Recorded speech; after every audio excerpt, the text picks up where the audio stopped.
think the very key thing is leadership that starts at the very top of our community, whether it's in government, the opposition, through to corporate Australia and community leaders as well, who are very strong and upfront about we need to provide a level playing field for older Australians, indeed for people in their 40s and 50s in the employment space. You're watching The World from Below, and that was a clip of Michael O'Neill, CEO of Seniors Australia, talking about what's needed to end age-based discrimination. We're speaking with writer and social worker Melanie Joosten and activist and unionist Anne Learmonth about the experience of ageing in Australia.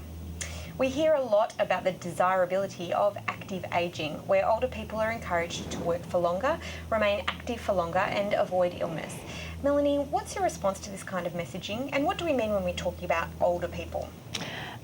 For statistics and aged care funding and that sort of thing, we look at 65 years and above as being older people, but obviously there's multiple generations included in that age range. And also for Indigenous Australians, it's actually, we look at 45 and above because they've got a significantly lower life expectancy. As for active ageing, on the whole, it's a really good idea. It keeps, anything that encourages people to be active and healthy is really good. But the problem I kind of have with it is that it almost denies the very process of ageing. It kind of says to people that you just have to stay active and young and look after yourself. And for a lot of people, whether it's because of genes or health or their income and resources that they have or just luck, things happen as we get older that you just can't help. And so no matter how hard you try, you can't always age well or age actively, and those people shouldn't be made to feel as though they're failing or being a burden by not actively aging. And to what extent do you think Australian society places importance on the wishes of older people themselves in how they might want to live their lives? Well, governments certainly don't. I think individuals do, although there is an alarming tendency for younger people to believe that they know best, what's best for grandma or grandpa or mum or dad, without really listening to what they themselves want. But more worrying for me is the government's attitude that this talk about older people being a burden. I mean, I think we, and I'm one of them, I think we provide a lot. I mean, I worked until well into my 70s, and I was lucky because I was doing more or less brain-based work, not hard on my body, so my body didn't wear out. But if I was a 65-year-old builder's labourer or bricklayer or concreter or factory worker in many factories, it's really hard work. Being told that I have to keep working till I'm 70 when my body is well and truly worn out, and I can't afford access to all the medications or the surgery that I might need to keep me going. It's just crazy. It's thoughtless. It's lumping all old people into one pool and assuming that they're all the same and they're all basically a drain on society, which is not true.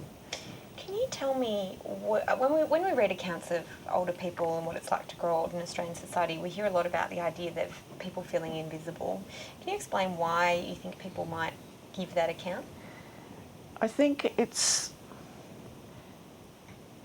I don't know what's behind it, apart from this all-pervasive talk about people being a burden.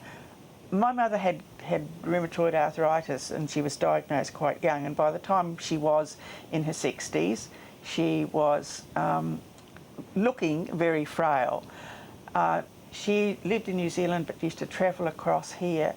And I remember going into office buildings and shops with her, and people would talk to me, totally ignore it. They didn't do it for long because she was very, very smart and very bright and died very bright at 85 from complications from her arthritis. But the tendency is, particularly for young people, to assume that anybody over 20 years older than they are, so that starts pretty young, I think, is automatically gaga or going gaga anyway, and not worth listening to. And that's really irritating. And I honestly don't know what you do. I mean, if you're quick-minded enough, you can make a smart retort. You can tell somebody who calls you darling that you're not their darling and you prefer not to be called. And the response was, when it happened to me, I call everybody that. I said, well, some people may like it, but I don't. And I haven't been in that cafe again. I'm not sure it's your job as well to fix the problem of... I think it's everybody's job, actually. Yeah. So those of us who feel aggrieved by that sort of treatment need to do something about it, I think. It needn't be super rude, but you've got to be fairly quick on it. Melanie, I wanted to talk a bit about the problem which you've written about before, which is the experience of loneliness also for older people, and the idea that abuse can also come in situations of loneliness because older people are dependent on few relationships. Can you tell me what you think about that as a concept facing older people?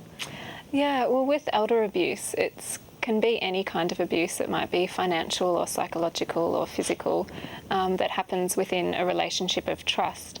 And that means that usually it's a son or daughter of the older person who's causing the abuse.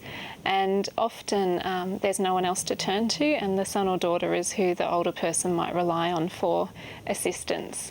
And also who the person wants to help out. So you might have an older person who thinks that they'll sell their house and move in with their son or daughter and give them the money from the sale in order to help them out and be looked after. But then if the family relationship breaks down, it can cause all sorts of problems. So I think loneliness does have a bit of a factor to play there, because there can sometimes be no one else that the older person can turn to. I think also that, as Anne mentioned before, lots of children think that they're doing the best thing for mum or dad when they're making decisions. And I've volunteered on a crisis line, and another counsellor told me about a call where a woman in her 80s called up and said that she was moving into a nursing home and she didn't want to go.